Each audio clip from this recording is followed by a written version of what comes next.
Hi, Sam Baxendale here, CEO and co-founder of Kinetic Hiring. Today I am delighted to be introducing our 2022 Kinetic Salary Survey, which we believe is one of the most comprehensive salary surveys of its type, specific to the digital sector. Now, what we've done is actually we've pulled together a host of different data sources, both internally from all of our activity across all functional areas from 2021, and we've also cross-referenced that with various external data points in the market to provide a truly comprehensive overview on all the different functional areas within the digital sector. So what I'm going to provide for you is just a quick overview on some of the keynote observations from the salary survey and the data we pulled together. First of all, I would say that there is a clear emergence of a duality in the Malaysia digital market.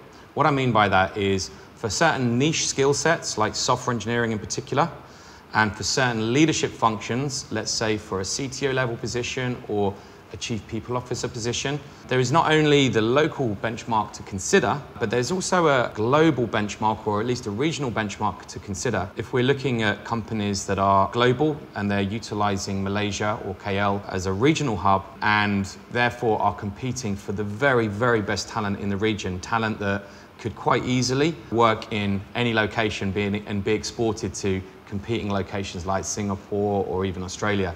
So something we have to bear in mind is the competitive nature of digital has created a bit of a two-tier market in that sense. And linked to this point, I think it's really important if you're looking at your salary benchmarking that you don't just think about a singular approach. You need to pull together multiple data sources to provide yourself the full context in order to enable you to properly consider how to benchmark your salary requirements within your business. Now, in case you weren't aware already, if we're talking about the highest demand skill sets in the Malaysia market, and I think this is a global syndrome, it's definitely software engineering. There's a significant gap between supply and demand, and this is having an inflationary aspect on salaries. So it's worth being very mindful of the fact that if you are embarking on a hiring spree for software engineers, you've got to be competitive to attract the talent you need. The other point I would make is there is a significant diversification in terms of functions. Let's take user experience, for instance. A few years back, you'd often see a conflation between UX and UI.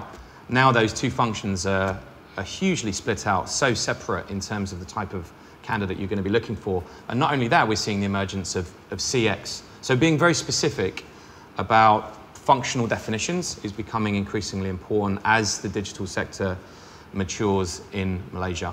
Now, I've just shared a few summary points with you for the purposes of today's release, but if you do have further inquiries regarding the detail of the salary survey or want to come to us with any additional inquiries, please feel free to do so. But as a first point of reference, please download our salary survey from our website, letsgokinetic.com.